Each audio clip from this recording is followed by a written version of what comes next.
In the first episode, we'll start off with the Winter Soldier, Bucky Barnes. Bucky's been having a tough time getting reacclimated to civilian life. He's been dealing with some nightmares about past transgressions that he's had. He's also been seeing a therapist, although seeing is used very loosely. It's a part of his pardon. It's pretty clear he doesn't want to be there and doesn't want to talk to her. But he has to because she needs to keep track of the fact that he's not out there becoming the Winter Soldier again. But it's not like his therapist is the only one he doesn't talk to. She takes his phone and realizes that he only has 10 phone numbers in there, and he doesn't talk to anybody. Sam has tried to get in contact with him a few times, but he doesn't even talk to him. After some pressure, she is finally able to get him to open up, and he admits that he's been crossing names off of his list of amends that he's made. The latest being a senator from New York who was a part of Hydra, and Bucky had a hand in making her a senator. Even after Hydra disbanded, she continued to abuse her power. So he put a bug in her car, which allowed him to get some dirt on her, even though it kind of violates the therapist's 3 rules. The first one being, don't break the law.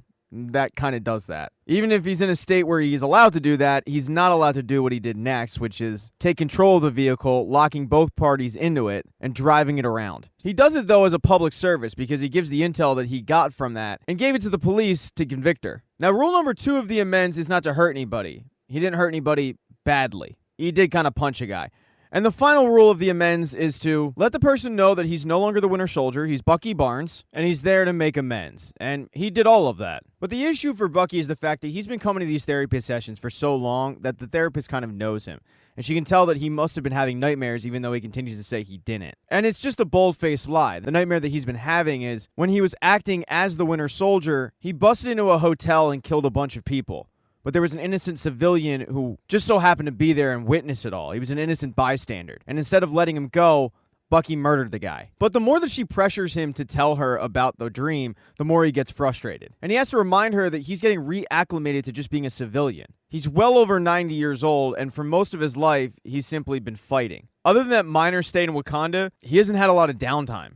And the therapist asks him, what do you want? He says, I want peace. But she says, no, that's bullshit. I've seen so many dead bodies in my life as a soldier that I know that if you're given enough time to just sit by yourself, that'll haunt you. Either way, though, his therapy session ends, and it's not like Bucky has no friends. He has a few, or at least one. He goes to lunch weekly with an old man named Yuri. And Yuri is the man. As they're sitting in their normal restaurant eating, Yuri, on the behalf of Bucky, right in front of him, mind you, asks out the waitress, and Bucky's embarrassed, but the waitress says, why? I'm down.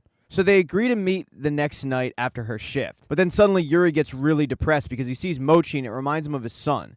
His son had died under fishy circumstances. The police told him that it was wrong place, wrong time, but Yuri in his gut feels like that's not the case. And it bothers him of the fact that he'll never know exactly what happened to his son. The two eat their lunch, though, and head home, and the next day, Bucky returns to the restaurant for his date with the waitress. And after the waitress closes, they decide to play board games while she throws out some questions for some icebreakers. And Bucky is doing his best to answer her questions, but also doing his best not to give her all the information. And it's going great until she brings up Yuri and about how sad it is that Yuri's whole demeanor changed once his son died. She agrees with Yuri in the sense that he'll probably never know exactly what happened to his son, and this upsets Bucky so much that he actually walks away. He heads to Yuri's apartment and makes up an excuse of why he showed up, saying that he had to pay him for lunch. But then you find out that the real reason why he showed up was because Yuri's son was the one that the Winter Soldier killed, the innocent bystander who just happened to be there that moment, seeing Bucky kill those people in the hotel, and he's always felt guilty about that. And Yuri is on his list of amends. He just hasn't gotten around to explaining himself. Now, over with Sam, he's having trouble still processing the fact that he was given the shield and that Steve is gone. He continues to do missions for the Air Force, the covert kind, and one such mission is stopping a criminal organization known as LAF who have kidnapped a liaison just over Tunisia, and their goal is to get to Libya because once they enter Libyan airspace, they know that the U.S. government can't enter. So they've tasked Sam with getting the liaison back as quietly as possible. The issue is LAF hijacked the plane. So Sam flies in and confirms, yeah, no, they're there. And then he enters the plane, where he's greeted by the greatest welterweight champ of all time, George St. Pierre. So for all you UFC fans out there, if you've been wondering why he retired, it was to join the LAF and take up criminal organizations. But St. Pierre is going by his nickname, Batroc, and you might recognize him because he was the guy in The Winter Soldier who Nick Fury had hired to hijack a ship, but it was all orchestrated so the Black Widow could swoop in and steal some files. Well, he's moved on from ships to planes, and he's got Sam hot on his tracks, and he's trying desperately to get the liaison to the Libyan border, but at the last second, Sam swoops in, grabs the liaison, and is able to save the day. He heads down to the ground and meets with his contact, who is his eyes on the ground, a guy named Torres, and they just have some downtime getting something to drink. Torres tells him that LAF is really just concerned with making money. They're using the chaos of the blip to do that. The group that he really has to worry about is called the Flag Smashers, and they believe life was better during the blip, and they've got quite a following on the message boards. Sam tells him, hey man, just keep an eye on it, let me know. But since Torres is always on message boards, there's a lot of rumors going around about what happened with Steve. And one of those rumors is that Sam flew him to the moon and Captain America is currently on a moon base. But Sam laughs that off. And then when Torres asks him, hey man, where are you headed off to next? He says, I'm headed off to Washington to talk about moon stuff. When in reality, he's headed to Washington to donate Captain America's shield to the Smithsonian. He's just decided that he can't possibly take up the mantle. He feels like it's best if it's in a museum. And after his press conference in front of media members, politicians, and Rhodes, one such politician comes up to him and tells him, you made the right decision. But then Rhodes asks for a word privately. And he asks him, hey man, why didn't you decide to become Captain America? Sam explains that when he was given the shield, he just felt like the shield belonged to somebody else, and that somebody else was Captain America, Steve Rogers. After his trip to Washington, he heads to Louisiana to meet with his sister Sarah and his 2 nephews. And while Sam was gone, whether it be doing missions for the Air Force or the 5 years he was gone during the blip, Sarah has been in Louisiana holding the fort down with the family business, fishing. But it hasn't been easy. She's barely been keeping things afloat. And she really wants to sell their childhood home and the boat that her father started the business on, but Sam is totally against that. So Sam convinces his sister to head to the bank and apply for a loan. And it looks like it's going great because the bank manager recognizes Sam. He even asks for a picture with him. Unfortunately for them, though, Sam's celebrity status isn't enough to get them the loan, and it leaves Sam pretty surprised and his sister pissed off. She tells him, I appreciate the fact that you went off and fought monsters and defended the country, but when you were away, I had to hold things down at home. And you don't get to just come back and try to right your wrongs because you couldn't deal with what was going on here. You have no idea what happened the past 5 years. I was here with 2 kids, and I was able to hold it down, but just barely. He reminds her, though, that half the boat is his and half the home is his, and he's not selling. He heads back and starts trying to fix the boat, and as he's doing so, he's getting a lot of nostalgic feelings. But then all of a sudden, he gets a text message from Torres telling him to call him on a private line. And that's because Torres had followed that Flag Smashers group to a meetup, where somebody hands out a bunch of masks, they all were the same mask, and then they all got an alert that said, run. And when that happens, some guy jumps out of a window with 2 duffel bags full of money, and Torres follows the guy. But this guy is insanely strong. I mean, he's throwing people around like they weigh 3 pounds. And Torres tries to arrest him, but the guy busts Torres up pretty good, breaking his orbital bone. Now, Torres was smart. He was filming it the whole time, so that's what he wanted to show Sam, the video. Torres tells him, you don't think it could be, but Sam just cuts him off and says, hey, I'll circle back. And that's when Sarah walks in the room and says, Sam, you have to see this. She turns on the TV, and that same politician who told Sam that he was doing the right thing by donating the shield is on television saying how the world needs a hero. More importantly, how America needs a hero. America needs somebody to keep them safe. And that's when he introduces a brand new Captain America who is sporting the shield that Sam donated to the Smithsonian. In episode 2, we get a look at the new Captain America. His name is John Walker. He's the first person in American history to receive 3 medals of honor. He also ran missions in counterterrorism and hostage rescue, and the government actually tested his body at MIT, and his results were off the charts. This also includes intelligence. Oh, and he's got 20/20 vision. That doesn't mean, though, he's not nervous about taking on the role of Captain America. The government has him doing this PR tour, and one of the stops is at his high school. And as he's sitting in the same locker room that he used to suit up in, his wife comes in and gives him a pep talk to not be Steve Rogers, but just be himself. With this pep talk, he heads out and does a Good Morning America interview, and he's saying all the right things, but it's just not sitting well with Bucky. And it's not like Sam feels any better about the situation, but Sam has work to do. He's trying to find the Flag Smashers. And as Sam is getting ready to leave for a flight to Munich, Bucky ends up finding him and demanding to know why he gave up the shield. And this is the first time the two have seen each other in quite some time. So Sam tells him, I'm at work, so all this outrage you have, it's going to have to wait. But Bucky isn't willing to wait. He asks Sam, you didn't know this was going to happen? And Sam says, no, of course not. I never would have given up the shield had I known they were going to trot out this new Captain America. But what am I supposed to do? Call up America and say, whoa, I changed my mind? He tells Bucky, I have bigger things to deal with. And Bucky says, what could possibly be bigger than this? And he shows him a picture of the Flag Smasher that really beat up Torres, telling him that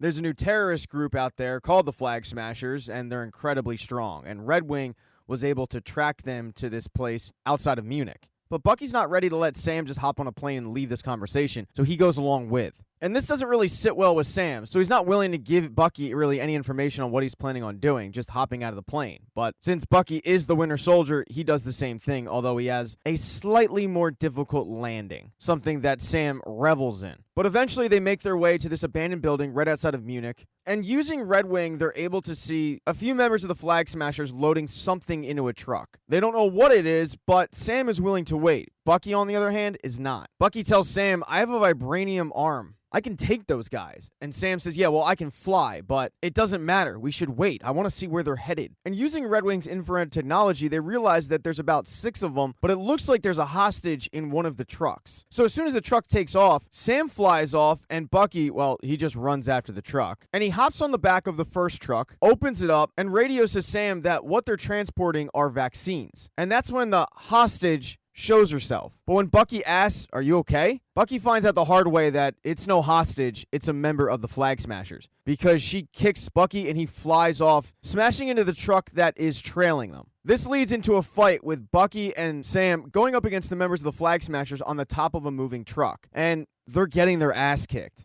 Sam tries to use Red Wing to attack, but, quote, hostage ends up grabbing it out of the air and smashing it over her knee, destroying it. Luckily for them, though, they do get reinforcements in the likes of Captain America and his sidekick, Lamar Hoskins. Now, everybody puts up a pretty good fight, but the Flag Smashers are all incredibly strong. And you have to remember that the new Captain America and Hoskins, while they're in peak physical condition, they're not super soldiers, so they also get their ass kicked. And it results in the Flag Smashers being able to get away. Now, Bucky and Sam and Walker and Hoskins all got separated. So as Bucky and Sam are walking down the road, Walker and Hoskins end up rolling up in a truck and telling them to get in. But Bucky and Sam have no interest in being friends with these guys. Walker tells them, well, at least we know what we're up against. It's got to be one of the big 3, wizards, aliens, or androids, but Sam says, or it could be super soldiers, which is something that they hadn't even thought about. Walker suggests that everybody works together, but Bucky says that's not happening.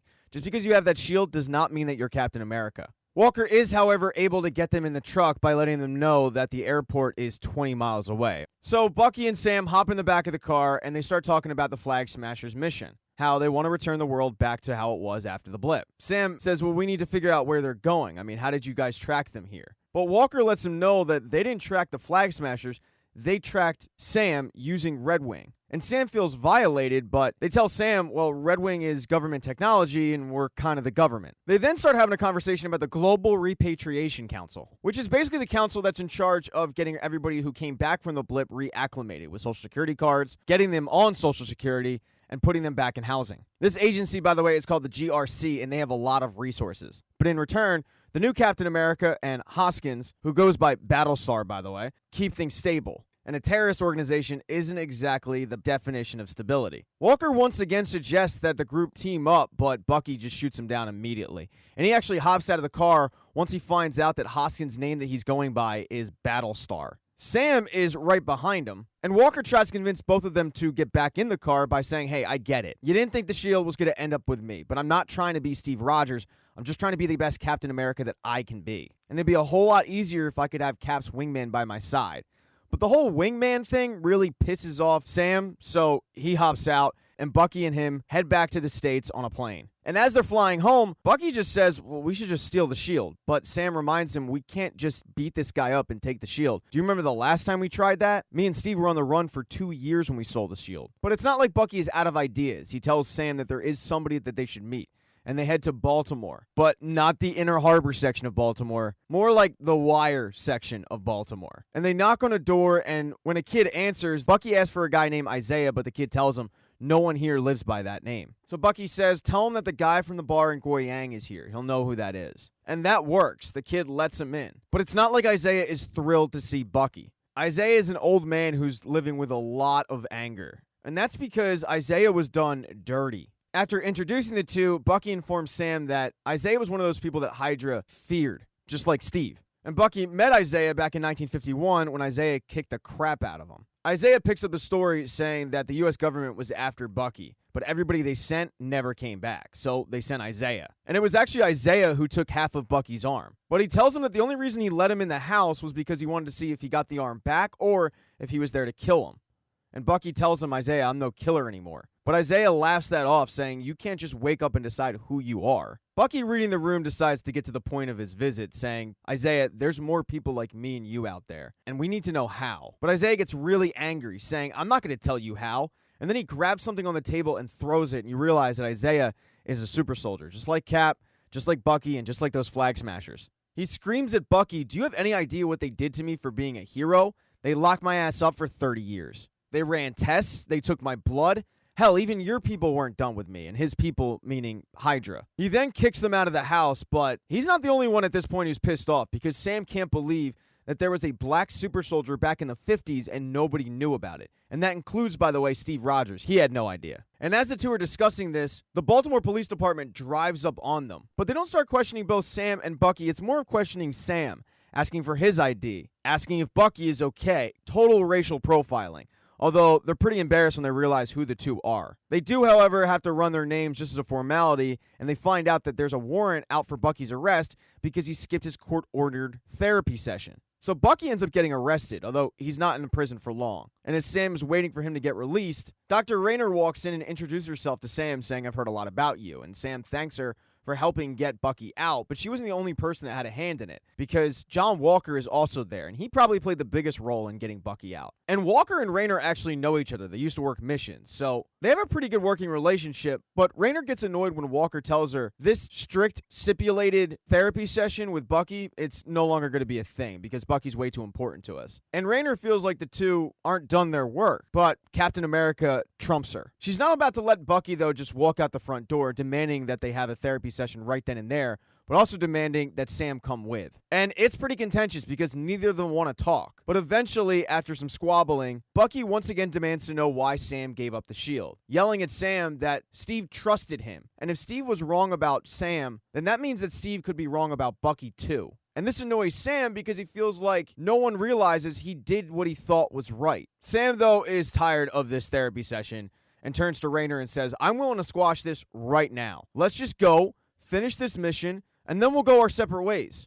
And Bucky agrees to it. Sam thanks Dr. Rayner for making things really awkward, and the two walk out. But as soon as they walk out of the precinct, Walker and Hoskins are waiting for them. Walker tells them that they've found out that the leader of the Flag Smashers is a girl named Carly Morgenthau, and that was the girl who kicked the crap out of Bucky. They've been tracking some civilians who have been helping her move around for the cause, and they're pretty sure that she's taking the vaccines to a refugee camp. The problem is, there's hundreds of them, and they have no idea where she currently is. So Walker, for a third time, suggests that everybody team up, but Sam says, look, you're right. It's of the utmost importance that we find her, but you guys have rules. You're the government. We're free agents. Doesn't really make sense for us to link up. So as Sam and Bucky are walking away, Walker yells, okay, that's fine, but I'm just warning you, stay the hell out of my way. Bucky and Sam, though, need to think of a plan, but Bucky already has one. And that's to go and get some answers from Zemo. And Sam doesn't really want to do it, thinking it's a bad idea, but he's going to go along with it because they agreed to work together on this mission. Now, after Carly and the Flag Smashers were able to get away from the new Captain America and Bucky and Sam, they have been hiding in secret, using support from civilians who are fans of the cause. But after they arrive one night at a hideout, Carly gets a text message from a private number saying,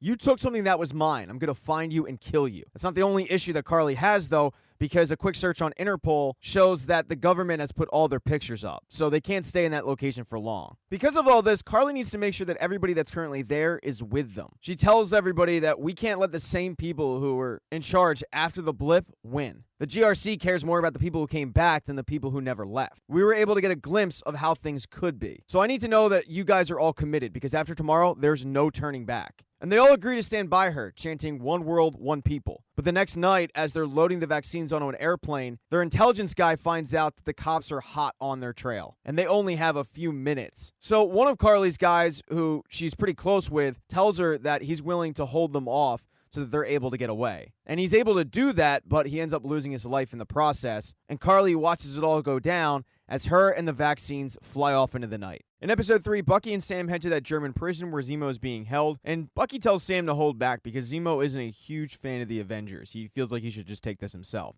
But as soon as he walks into the cell, Zemo starts to screw with him, giving him the code words that used to control him, although they don't work anymore. Bucky gets to the point of his visit telling Zemo that someone recreated the super soldier serum. And you can tell by Zemo's reaction that this does come as a surprise to him. But Zemo tells him, you're assuming that Hydra had something to do with this, which is the whole reason you came to me, which means that you're desperate. And luckily for you, I know where to begin. So Bucky forms a plan to get Zemo out. He sneaks him a key card and starts a prison riot. Prison riot would distract most of the guards, and it would leave Zemo one-on-one with the guard outside of his cell. Zemo made pretty quick work of that guy stealing his uniform and slipping out. But as Bucky is trying to explain to Sam the plan, albeit doing so in a, quote, hypothetical situation, in walks Zemo, and Sam is pissed. Zemo tries to explain that he is an asset right now, but neither of them want to hear it. It takes some convincing from Bucky, but eventually Sam agrees to get on board. So the group heads to a garage where they're keeping all of Zemo's fancy cars. He grabs a couple things from one of the cars, including his mask, and explains to them that he ended the Winter Soldier program once before, and he doesn't plan to leave that work unfinished. He doesn't want the super serum out, because then people can create a whole army of super soldiers like the Avengers. But in order to find out where the super serum is, they're going to have to talk to a couple of people, starting at the bottom of the ladder, a woman named Selby. They then hop in Zemo's private jet because he's still a baron, he's still insanely rich, and they're heading to a place called Madripoor. It's an island nation in the Indonesian archipelago, and it's kind of a lawless place. Though Zemo says we can't exactly walk in as ourselves, we have to play a role. So Zemo's going to play himself, Bucky is going to reprise his role as the Winter Soldier, and Sam is going to play this guy named Smiling Tiger. Sam actually looks just like him, so it fits. But Zemo tells him, no matter what happens, we have to stay in character. But Sam and Bucky weren't the only ones looking for Zemo, because John and Lamar had located the hideout of Carly Morgenthau, the one where they scrapped their identities, but by that point, Carly was long gone. And while John and Lamar were able to arrest everybody in there for harboring a fugitive, they didn't get any information, and it really frustrated John, to the point where he screams at the guy, "Do you know who I am?" And the guy just stares back at him saying, "Yeah, but I don't care." So the stress is clearly getting to John. And Lamar tries to talk some sense to him, saying, we've done everything we can. Langley has done everything we can. But that's when John gets the idea to go talk to Zemo, only to find out that Zemo has broken out of prison, and he doesn't think it's a coincidence that Bucky and Sam had just visited. He's convinced that they broke him out. And this doesn't exactly sit well with the new Captain America, so they're going to run with it for a minute on an off-the-books type mission. Lamar isn't a big fan of that idea, but John says, well, do you think anyone's going to care if we get the job done? Of course, Zemo, Sam, Bucky, they're completely unaware of this. They've just arrived in Madripoor, and the first place they head to is a bar. But Zemo wants to make it known that he's with the, quote, Winter Soldier, so he loudly says as they're walking through a crowd, "Ready to comply, Winter Soldier?" And that gets the buzz in the bar going. They head to the bar and let the bartender know that they have business to do with Selby. But as the bartender goes to make a phone call about this meeting, somebody walks up to Zemo and says, "You're not welcome here." But Zemo tells him, I have no business with the power broker, but if he insists, he can come talk to me, or he can talk to the Winter Soldier. Or he could even bring Selby for a chat. And that makes the guy go away. But then Zemo has to explain to the group that the power broker is the judge, jury, and executioner in Madripoor. He's never actually met him, he just knows of him. He doesn't, however, want to stay on his radar. Now, they still haven't heard about their meeting with Selby, so when somebody comes up to Zemo and puts his hand on his shoulder, Zemo instructs the Winter Soldier to attack. And Bucky goes into full-on Winter Soldier mode, busting up a handful of guys and getting everybody's attention. And that's when the bartender comes over and says, Selby will see you now. So they sit down with Selby, and Zemo says, tell me what you know about the Super Soldier Serum, and I will give you the Winter Soldier with all the commands to control him. And that's just an offer too good to pass up for Selby, so she tells him that the Super Soldier Serum was made by a guy in Madripoor named Dr. Wilfred Nagel. The power broker had Nagel working on the serum, but things didn't go as they planned. When Zemo asks her about locating Nagel, she tells him that that's going to cost him, and he's not going to be able to find Nagel just on his own. He's going to need her help. But then the conversation is interrupted when Sam's cell phone starts to buzz, and it's Sarah. But Selby doesn't let that go, telling him to answer it and put it on speakerphone. And Sarah wants to talk about the situation with their parents' boat, but Sam is doing his best to play it off like he is the Smiling Tiger. And it seems to work until Sarah says, Sam, I gotta go. And Selby says aloud, Sam? Who's Sam? Shoot him. But she gets shot first, although nobody knows who shot her. The group is able to take care of their henchmen, but they know they have a bigger issue on their hands. Because word of Selby's death is going to come out, and they're going to be blamed for it. And that is, in fact, exactly what happens. A bounty gets put on their head. And it doesn't take too long from walking out of the building until they're shot at. Although they're saved by a guardian angel, and that guardian angel reveals herself to be Sharon. They explain their business in Madripoor, but then want to know what the hell Sharon's doing there, and she explains that she stole Steve's shield. She also stole Sam's wings to save Bucky from Zemo. But unlike all of them, she didn't have the Avengers to help her out, so she's been on the run. Her own family doesn't know where she is. She just took up shop in Madripoor. And you can tell she's still really bitter about this. But even after all of that, when Bucky says we need your help, she agrees to take him to her place. And Sharon has taken up shop in Madripoor as an art dealer, although she specializes in stolen art. And she actually has a gallery showing in about an hour, so they all need to change. Sam asks her, you don't want to come home? And she says, they'll lock me up if I step foot back in the States. And luckily for her, Madripoor doesn't allow extradition. Sam starts to apologize for everything that happened with not calling and the blip, but she cuts him off and says, you know that whole hero thing is a joke, right? I mean, the way that you just gave up that shield, you must know that deep down it's all hypocrisy, right? And Zemo doesn't even give him a chance to answer, just saying, oh, he knows. She then asks the group's feelings on the new Cap, and Bucky says, don't even get me started on that guy. Sam decides to get into the whole reason why they're there, explaining that Carly and 7 others stole the serum. And while they know it's a risk, they're not going to leave until they find the person who cracked the code. Although, she doesn't think that they should be doing this. They ignore that suggestion, though, giving her the name of Dr. Nagel. And she's familiar with that name. But in order to get her to help, Sam offers to get her name cleared so she can go back home. So she agrees to help them out in order to get her name cleared, and it doesn't take long at the party for her to find a location of Dr. Nagel. And the next day, she takes him to the shipping yard and tells him that Dr. Nagel is in one of the containers. Although when they get there, the container is empty. But upon further inspection, Zemo pushes one of the walls and it reveals a secret staircase. And that leads to Dr. Nagel's secret lab. But as they start to question Dr. Nagel, a couple of goons show up looking to cash in on the bounty. And Sharon is outside holding them off, doing a really good job of it, but letting them know that they need to hurry up. Inside the lab, Nagel lets them know that he was brought into the Winter Soldier program from Hydra after the 5 failed test subjects in Siberia. After Hydra fell, Nagel was recruited by the CIA. And the CIA had blood samples from an American test subject that we now know to be Isaiah. It took a while, but Nagel was able to isolate the compounds in Isaiah's blood and get the serum. But before he was able to complete the job, he was blipped. And when he got back 5 years later, the program had just been abandoned. He then headed to Madripoor, where the power broker funded his work. And he made 20 vials of the serum until Carly Morgenthau stole them all. And now we know that the power broker was the one who was texting Carly that they were going to kill her. Sam asks him, well, where's Carly now? But he says, I don't know, although a couple days ago she did call, seeing if I could help someone named Donya Madani. The woman came down with tuberculosis, which is pretty typical of people in overpopulated displacement camps. But Nagel didn't want to help her. He didn't care. And as this conversation is going on, Zemo had kind of been snooping around the lab a little bit and located a gun. So when Sharon runs in and says, guys, we're out of time, we need to go, Zemo uses that gun to shoot Nagel and kill him. Before they can get an answer on why he did that, the entire lab is hit with a rocket launcher. Now, nobody dies and they are able to escape before the whole thing goes up, but they have no idea where Zemo is. And as soon as they leave the blown up shipping container, they're immediately in a firefight.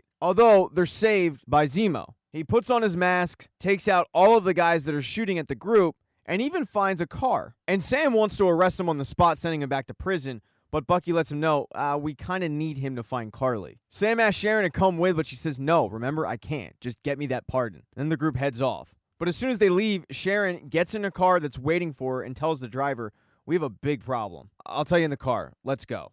Zemo, Sam, and Bucky head to the airport and get on Zemo's private jet. And Sam had called Torres about the name that Nagel gave them to see if he can get a hit on her and get a lead. The conversation with Nagel, though, is still sitting with Sam, and he tells Bucky that maybe he should have just destroyed the shield. But Bucky says, no, that shield means too much to too many people, including me. The world is upside down. We need a new Cap. It ain't going to be Walker, so do me a favor. Before you destroy it, I'll take it from him myself. Sam's cell phone then rings, and it's Torres on the other line, letting him know that the name that he wanted had died. She died in a place called Riga, and that gives them the lead they need to change course and head there. But as they're walking the streets of Riga, Bucky says, I'm going to go on a walk. I'll catch you guys later. And he finds a little ball in the street. And then he finds another one on a wall. And he goes to an alley and just yells, you dropped something. I was wondering when you were going to show up.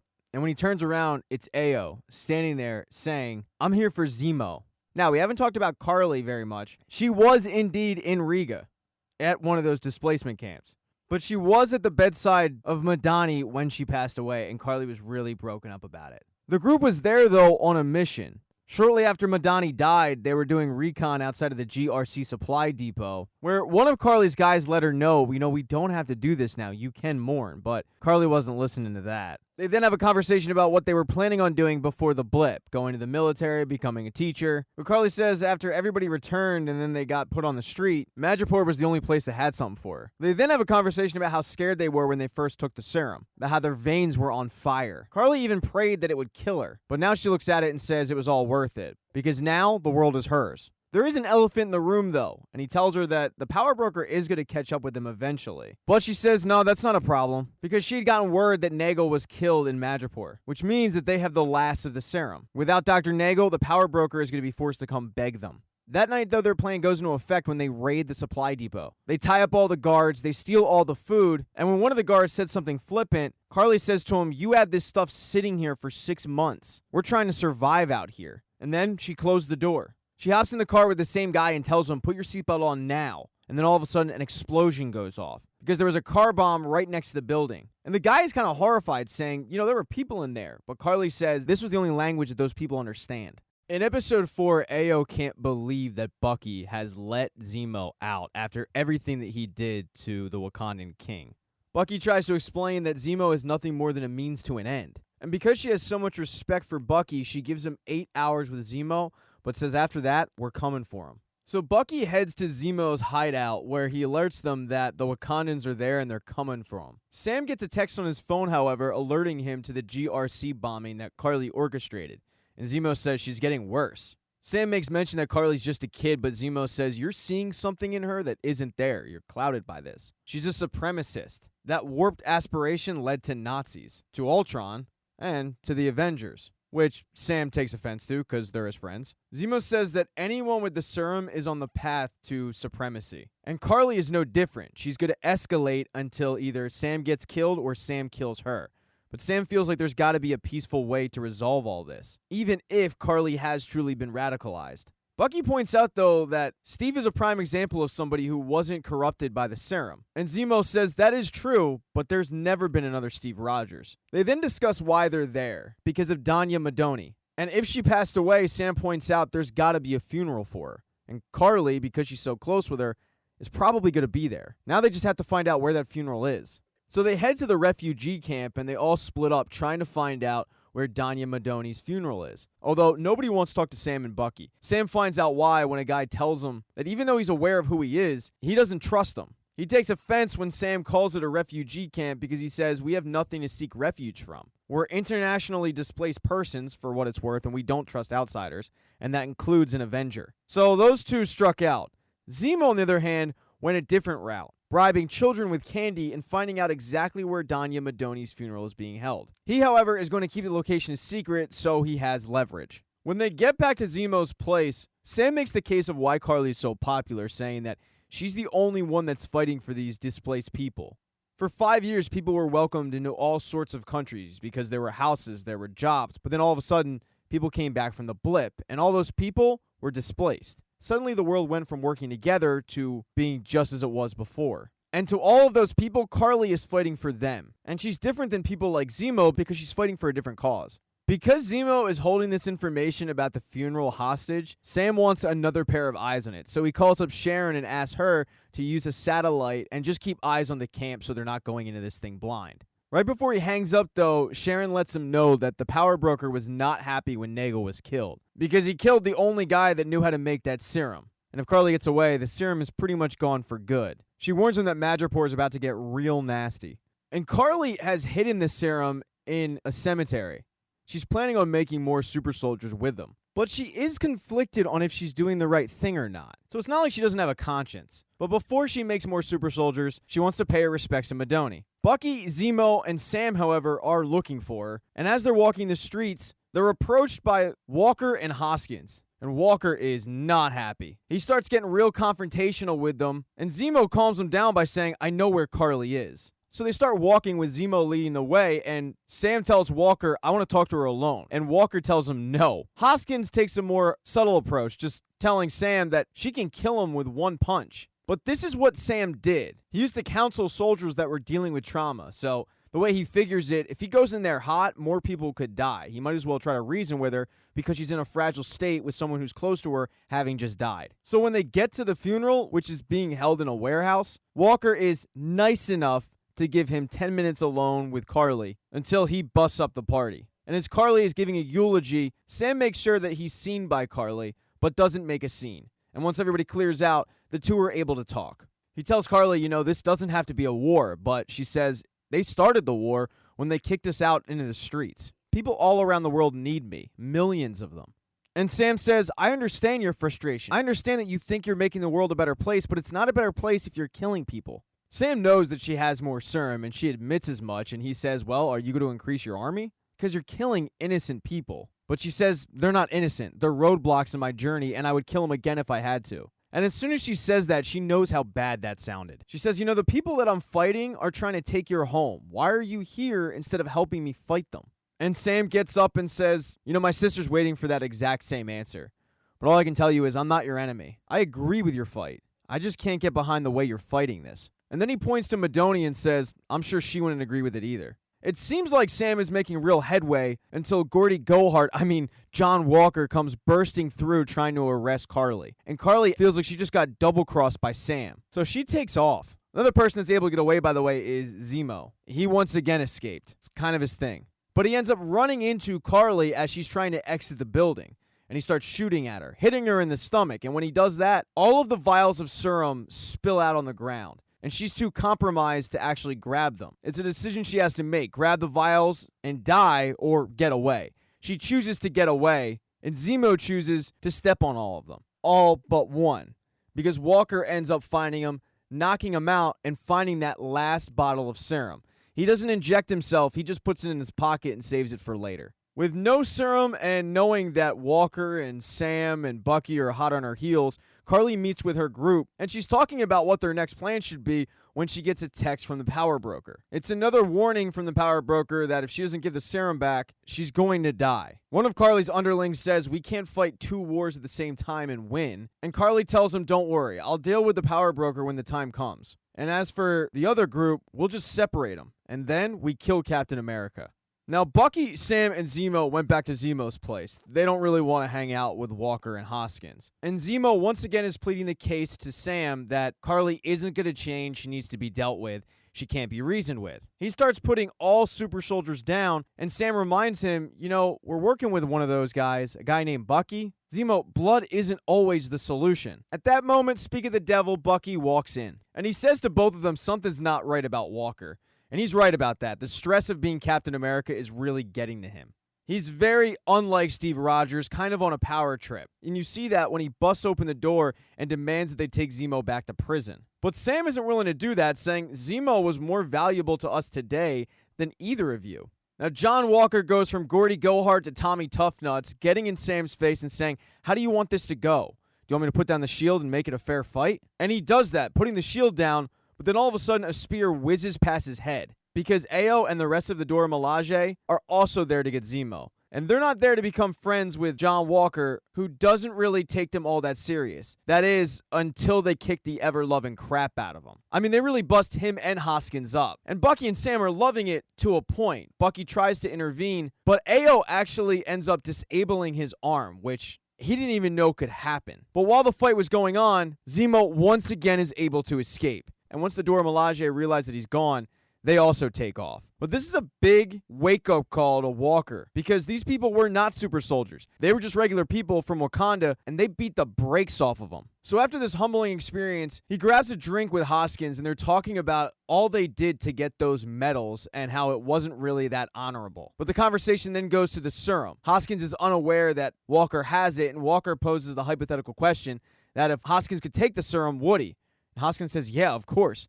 Imagine how many people we could have saved back in the day if either of us were a super soldier. Walker asks him, wouldn't you be worried that it might change you? But Hoskins used the same logic that Bucky used, saying that, yeah, for every Carly Morgenthau, there's a Steve Rogers. All it does is make you more powerful. You are still you. So this is definitely food for thought for Walker. Over with Sam, though, he gets a phone call from his sister, who got an interesting phone call herself from Carly. Carly had mentioned that she needs to figure out if she needs to kill Sam or not, and she would like to meet with him. When she mentions how Sam is working for the new Captain America, Sarah says, I can tell you right now, my brother is definitely not working for him. But in order to make sure that Sarah gets the message to Sam and takes it serious, Carly threatens both of her boys. And when Sam finds out about this, he is livid. He goes to meet with Carly, although he doesn't follow the rule to come alone. He does bring Bucky. But he comes in his full suit. He's ready to fight. He can't believe that she resorted to such measures as threatening his nephews. But she lets him know that she had no plans on actually hurting anyone in his family. She tells Sam that she wanted to meet with him because she wanted to ask him to join her. But Sharon lets him know that John Walker is on his way to arrest all of Carly's people. So Carly, Bucky, and Sam race off to try to intervene. But as Walker and Hoskins are making their way through the building, the Flag Smashers kidnap Hoskins, and that puts Walker in a bit of a frenzy. He's a man down, and he's fighting a bunch of super soldiers. So desperate times call for desperate measures, and he injects himself with the serum. And when Sam shows up, he sees that Walker is now a super soldier, and he asks him, what did you do? But all Walker says is, they took Lamar. So they go off to find him, but Lamar is actually in the process of cutting himself free, although the group doesn't know that. They've got the rest of the Flag Smashers to deal with, who are coming at them in waves with knives, and Walker is definitely a new man. But as Walker, Sam, and Bucky are fighting off the Flag Smashers, that's when Carly arrives. She sprints as fast as she can at Walker with a knife, but Hoskins, who has freed himself at this point, tackles her. Although that wasn't a smart move, because you've got a regular person going up against a super soldier, and Carly throws him against a wall and ends up killing him. And the entire fight stops when this happens. Everybody knows that Hoskins is dead. And Carly is even a little bit shocked at what she just did, so she runs out. But this infuriates Walker, who ends up jumping out of the building and chasing after one of the Flag Smashers, one that isn't Carly. And he ends up catching up to him, demanding to know where Carly is, but all the guy can say is, hey man, it wasn't me. But Walker doesn't care. In front of a group of onlooking spectators who have all their camera phones out, Walker ends up bludgeoning this guy to death with the Captain America shield. Unbeknownst to Walker, Carly actually witnessed it as well, and she is left mortified. As is Bucky, as is Sam, and as is pretty much every onlooker, because they just watched Captain America murder someone. Episode 5 picks up right at the end of Episode 4 with Walker trying to deal with what he just did. He ends up running to an abandoned building, and Bucky and Sam are chasing after him. And they eventually catch up to him where Walker tries to plead his case, saying that he had to do what he did because that guy killed Lamar. But Bucky and Sam both know that that's not true. Sam, having experience with this sort of thing, tries to talk him down, saying that if he turns himself in, they might take leniency on him because of his extremely impressive track record. But then Sam asks for the shield, and Walker takes that as, oh, this is what this is all about. You want me to give the shield up and give it back to you? And a fight ensues. During the fight, Bucky's arm gets damaged, and Walker ends up tearing Sam's wings off of him. Walker gets Sam in mount, ready to do the same thing to Sam that he did to the Flag Smasher, bludgeon him with the shield. But that's when Bucky jumps in, tackles Walker, and Bucky and Sam are able to work together to get the shield away from him. Walker is then arrested and extradited back to America. And afterwards, Sam meets up with Torres, where Torres lets him know that what went down with Walker made international news. You got Captain America killing a foreign national. On top of that, Carly is all but gone. She's a virtual ghost. Torres is going to keep trying to find her, but the issue is Carly has so many people around the world working with her to keep her low profile. So they're fighting an uphill battle. Bucky, meanwhile, went to go try to find Zemo, and he locates him at the Sokovia Memorial. And Zemo tells Bucky that Carly has been radicalized and there's no hope of ever getting her back. He tried to tell Sam this, but Sam didn't listen. And he's telling Bucky because Bucky is literally trained to kill. So he's hoping that Bucky will do what's, quote, right, track Carly down and murder her. But Bucky has no interest in that whatsoever, and that's when Zemo notices that Bucky is holding a gun. Bucky points the gun at Zemo, pulls the trigger, but he's just screwing with him because he took all the bullets out. It's not like Zemo's going to get away scot-free, however, because the Wakandans are standing right behind him, ready to take him back to Wakanda to answer for what he did. Ayo lets Bucky know that Zemo will live out his days in a prison in Wakanda, and it's also smart if Bucky doesn't show his face in the country for a while. But as Ayo is walking back to her ship, Bucky asks for one last favor, and it's something for Sam. Now, as I said, Walker gets extradited back to the States where he went from hero to villain real fast. That video went worldwide. And as he's standing in front of a tribunal of senators and military figures, he gets fired, told he will no longer act in any authority as a member of the United States military or Captain America. He tries to plead his case, saying that they don't understand what he was going through, but they say, oh no, we're fully aware. We didn't make this decision lightly. We saw the video. And that enrages Walker. He yells at them, I dedicated my life to your mandates. I only ever did what you asked of me and what you told me, and I did it well. This little outburst, though, doesn't earn him any points. He gets told by the same senator who hired him that he will be given an other than honorable discharge. This is going to cost him his rank, but also cost him his benefits. And as Walker is standing there trying to process what he was just told, he mutters out, you built me. I am Captain America. But the senator says, not anymore, you're not. Walker just turns around and walks out as the senator is continuing to talk to him, telling him how he's actually lucky because of the fact that they took some leniency on him, just like Sam predicted. But he goes outside and he's sitting down on a bench getting comforted by his wife when he's approached by a woman named Contessa Valentina Allegra de Fontaine. One hell of a name. And she comes in with so much confidence and bravado, acting as if they're supposed to know who she is. And maybe they should, because she knows everything about them. She knows that he took the serum. She knows that he doesn't have the shield, which is something that the council wants back. And she takes Walker's side with everything that happened. She tells him that by taking the serum, it's made him very valuable to certain people. It's the second best choice he's ever made in his life. The first being when he picks up the phone when she calls him. Right before she leaves, she lets him know that the shield, it doesn't actually belong to the government. It's a legal gray area. She tells him she'll be in touch, and as soon as she showed up, she's gone, leaving both Walker and his wife very confused. Sam also headed back to the States, but he didn't head back to Louisiana or Washington. He headed to Baltimore to meet with Isaiah. He brings the shield with him, but Isaiah has no interest in looking at it. But Sam hasn't come to try to sell him on a shield. He's come to try to figure out what went wrong. Why is Isaiah so bitter? And Isaiah says he used to be just like Sam. He would see the Red Tails, and they were like heroes to him. They would fight for the country, but when they came home, they were vilified. Because the fact is, the entire world's been chasing the great white hope that was Steve Rogers ever since he was injected with that serum. And Sam sticks up for his friend, saying Steve didn't put you in jail. They head inside and Isaiah opens up a box with a bunch of pictures of Isaiah as a younger guy with a woman who you believe is his wife, and Isaiah tells Sam that she died while he was in jail. The government never let a single one of her letters get to Isaiah. In fact, they went so far as to tell her that he was dead. So that was part of it. The other part was the fact that Isaiah was a handful of guys who got shot up with the serum, but the others weren't as stable as Isaiah was. A couple of them died off, but a couple of them got captured on a mission, and the government was ready to bomb the POW camp just so the secret died, but Isaiah wasn't willing to let that happen.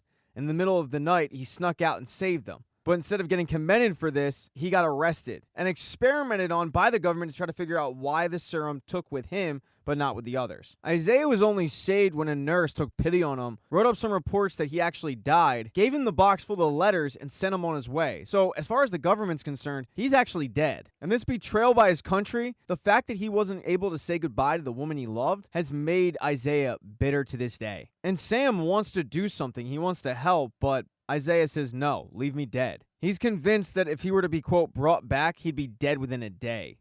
He tells Sam that they will never let a black man be Captain America. And even if they did, no self-respecting black man would want to be. So now with at least some insight on what Isaiah went through, Sam decides to head back to Louisiana and meet up with his sister. And upon arrival, he finds out his sister is unable to sell the family boat. She tried, and she was told it's basically worthless. But the weird thing about their neighborhood is a lot of people are too proud to ask for help. And Sam's parents were always there to help out the neighborhood. So Sam figures it's time to call in some favors. And he does that. And really everybody shows out for the family because they were so well liked, willing to help out and fix up the family boat. And that actually includes Bucky. Okay, Bucky didn't show up just to help. He showed up with that favor he called in from Wakanda, which is in this huge box. The next day, Sam and Bucky start training with the shield. Bucky decides to take this moment to apologize for blaming Sam for Walker and giving up the shield. He admits that the shield is the closest thing he has to a family. So when Sam retired it, it just made Bucky feel like he had nothing left. Sam tells him, I understand what you're saying, but Steve is gone, and it doesn't really matter what Steve thought. You gotta stop looking for other people to tell you who you are. He asks Bucky, are you still having those nightmares? And Bucky says, yeah, all the time. Which means a part of the Winter Soldier is still inside of me. And Sam tells him, if you want to climb out of the hell that you're in, do the work. You weren't amending, you were avenging. And it's all because you thought it would bring you closure, but it didn't. I'm sure there's one person in that book that you have that needs closure about something, and you're the only person who can give it to him. And Bucky admits, yeah, there's probably a lot of them. And Sam tells him, just start with one. Bucky then tells Sam to call him if he gets a lead on Carly, and then he heads off. He then sits down with Sarah, who tells him that she can't sell the boat. It just means too much. But then they address the elephant in the room, Isaiah Bradley. She says, are you really going to let Isaiah Bradley dictate who you're going to become? And Sam says, if I was him, I'd probably feel the exact same way. But what would be the point of all that pain and sacrifice if I wasn't willing to stand up and keep fighting? Cue training montage.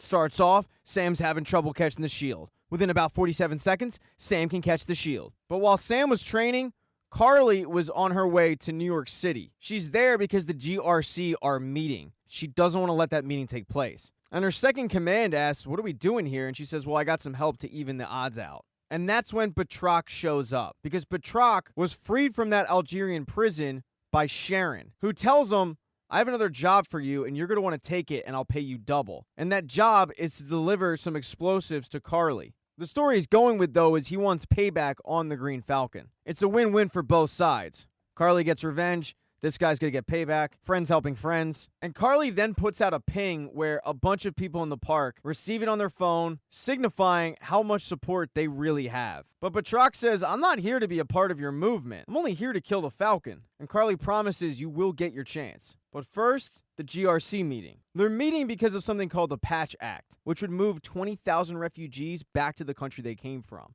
And inside the GRC meeting, the same senator who hired John Walker and fired John Walker wants to just round them up like criminals, sending them back where they came from. He doesn't even want to get to a vote. But unbeknownst to them, some of the security there are flag smashers. And all of a sudden the lights go out and the screens start flickering and nobody knows what's going on. This is something, though, that Torres had seen coming. He noticed that right before the flag smashers hit, pings go off.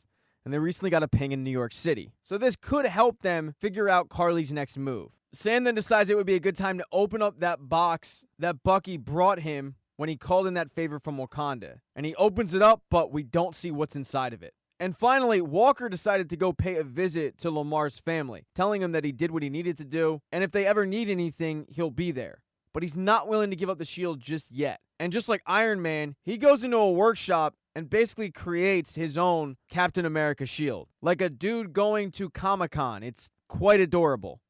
And in the season finale, after the Flag Smashers hijacked the GRC meeting, the NYPD did show up, they locked off the blocks, and they also instituted a no-fly zone. But that doesn't apply to the Green Falcon. He's flying in, discussing with Bucky that he figures Carly is going to try to make her way into the building. He warns Bucky that he called in some backup, and that's when Sharon shows up. She knows that she's risking a lot showing up, but she tells them, I hear pardons aren't really that big of a deal anyway. Sam then warns them to get ready, but when he flies over a building, Carly, who is outside, sees him and says, he's here, do it now. And that's when the Flag Smashers who were in the building throw a bunch of smoke bombs, causing confusion, and forcing all the GRC members to try and flee the building. And as they're trying to flee, Sam flies through one of the windows, donning a brand new Captain America suit. That's what was in the box from Wakanda. But he also has a new pair of wings, too, that allow him to fly. Pretty badass look for Sam. But immediately Sam notices that people are exiting the building, and Bucky tells him on the outside, nobody's heading in, it's calm, which means that this is exactly what Carly wanted. He tries to warn people to stay put, but that's when Batroc shows up. Batroc was actually in the building, and as soon as his eyes saw Sam,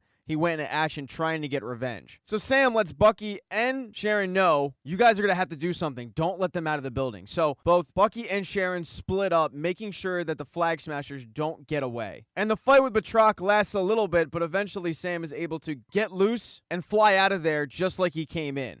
But he had to because a helicopter on the roof with a delegate was taking off, and unbeknownst to the delegate and anybody on board, the pilot was a Flag Smasher. So Sam is in hot pursuit of the helicopter. Bucky, meanwhile, as he was trying to get to his Flag Smasher, gets handed a cell phone and Carly's on the other end. This is all a distraction, however, to slow him up. This allowed the GRC to get the rest of the delegates into armored vans, but the Flag Smasher who Bucky was supposed to be tailing locks the GRC members in there. Sharon had watched this all go down and couldn't believe that Bucky had gotten held up. She wasn't willing to let this Flag Smasher escape, so she ends up bumping into him, putting a mercury bomb on him, so when he gets in the cab of the vehicle, it explodes and he ends up getting killed. Bucky, though, trying to play catch-up, hops on a motorcycle and tails the delegates. So as Bucky is tailing the delegates and Sam is after a helicopter, Carly is outside with her main group of confidants. And obviously the plan that they had has kind of gone awry. One of them says, we could get out of here, but Carly says no.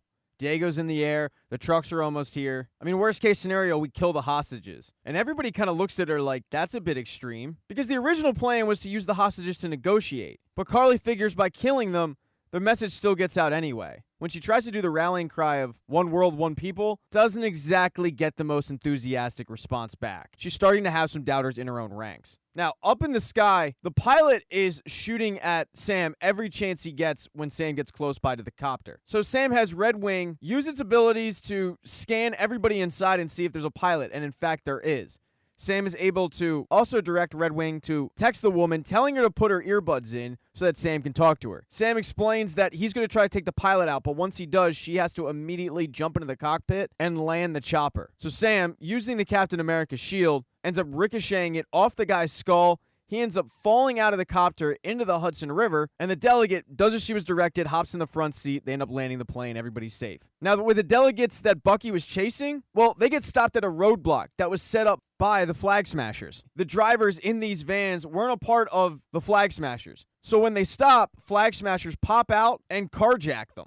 The problem is they're blocked by their own roadblock, and Bucky is right on their ass. So as they're trying to free up the roadblock to get out of there, Bucky ends up flying off of his bike and starts getting into a fight with one of them. Carly jumps out of the front seat of the truck and lights one of the vehicles on fire. It's actually a genius move. It creates a distraction so that Bucky will have to abandon his fight with the Flag Smasher to go over to save the innocent lives of these delegates. And he does that, ripping the door off and freeing them in the nick of time. But when Carly lit the fire, she figured she was home free. Bucky would go over, he would start to deal with that. They'd be able to free up the roadblock and get out of there. She was wrong, because in walks Bobo Captain America with his homemade shield. That's right, John Walker is back and he wants revenge. Carly does apologize for killing Lamar, saying that she never meant to. But when she says that his life didn't matter, and what she meant by it was it didn't matter to her cause, that enrages Walker, and they start duking it out. They fight all over the streets of New York City, and eventually, Carly is able to knock out fake Captain America. She heads back to the truck that she had to abandon, hops in it, and with the plan going awry, she figures now's a good time to just kill the people. So she steers the van into a construction site and tries to tuck and roll, which is a bold move because down below, Bucky is dealing with Carly's number 2 in command, although Bucky was able to take that guy out. But when he looks up, he's got an armored truck that's barely being held up by a bunch of scaffolding, and gravity is taking effect. At this point, Walker has woken up and he sees Carly fleeing,